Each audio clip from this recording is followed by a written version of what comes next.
ఇవాళ కృష్ణా జిల్లాలో ఎవరు తెచ్చిర్రు హైదరాబాద్ మంచినీళ్ళు? మీరు తెచ్చిర్రా? 2011లో గోదావరి జలాలు కూడా కాంగ్రెస్ పార్టీలో ఉన్న హయాంలోనే వచ్చింది. అంతకుముందు కృష్ణా వచ్చింది.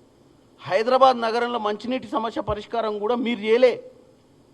మీరు ఇంటికో నల్లా ఇస్తాము, డబుల్ బెడ్రూమ్లు ఇస్తామని చెప్పి కేవలం మాటలే చెప్పారు, కానీ ఎవరింట నల్లా తిప్పుతుర్రు రమ్మని చెప్పారు. ఇవాళ ఎవడు బిందెలు పట్టుకోకుండా రోడ్డు మీదకి పోతుర్రు.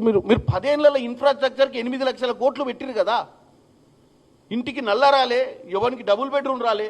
మరి ఎవరికి ఇచ్చిర్రు మీరు 8 లక్షల కోట్లు? చెప్పండి, ఎవరికి ఇచ్చిర్రా అంటే ఒకటైతే చెప్తా లాస్ట్. కేసీఆర్ గారికి ఎర్రవెల్లిలో ఫామ్ హౌస్, ఈ అభివృద్ధి కార్యక్రమంలో అభివృద్ధి చెందిన వాళ్ళ జాబితా. హరీష్ రావు గారికి మొయినాబాద్లో ఫామ్ హౌస్, ఇక నీకు జన్వాడల ఫామ్ హౌస్,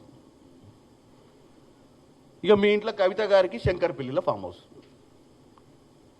ఇది తెలంగాణ ప్రజలు అర్థం చేసుకోవాలి. భూమి భూమి భూమి భూమి అని తిరుగుతురు కదా ఇంటి చుట్టూ. ఎవడో భూమి వేసుకోబోతుండే, ఎవడో భూమి దాచుకుంటుండే, ఎవడో భూమి కబ్జా పెడుతుండు. ఎందుకంటే మనం చేసిన పని అందరు చేస్తుర్రు అన్న ఒక ఆలోచనలో బతుకుతురు మీరు.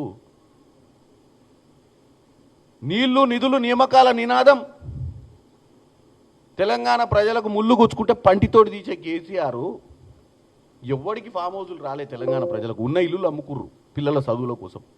గ్రూప్ 1 గ్రూప్ 2 గ్రూప్ 3 పరీక్షలు పెట్టలే. నెలకు సంవత్సరానికి ఇస్తాన 2 లక్షల ఉద్యోగాలు ఇయ్యలే. దళితునికి 3 ఎకరాలు ఇయ్యలే. పిల్లల చదువుల కోసం అప్పుల పాలైన తల్లిదండ్రులు వేలల కాదు లక్షలలో తెలంగాణలో. మరి నువ్వు మాత్రం 4 ఫామ్ హౌజులు 1000 కొద్ది ఎకరాలు ఎట్లా సంపాదించారు చెప్పండి. మరి 8 లక్షల కోట్లలో మనం గీకినమా? సిమెంట్ గోడ గీకినట్టు. ఎక్కడి నుంచి వచ్చినాయి ఈ డబ్బు? అడిగేటోళ్ళు లేడని చెప్పి ఇప్పుడు రోజు పొద్దునోడు ప్రెస్ మీట్, మధ్యాహ్నం ఓడు ప్రెస్ మీట్, రాత్రిపూట ప్రెస్ మీట్లు పెట్టి తెలంగాణ ప్రజల్ని పక్కదోవ పట్టేయాలని చూస్తున్నారు మీరు.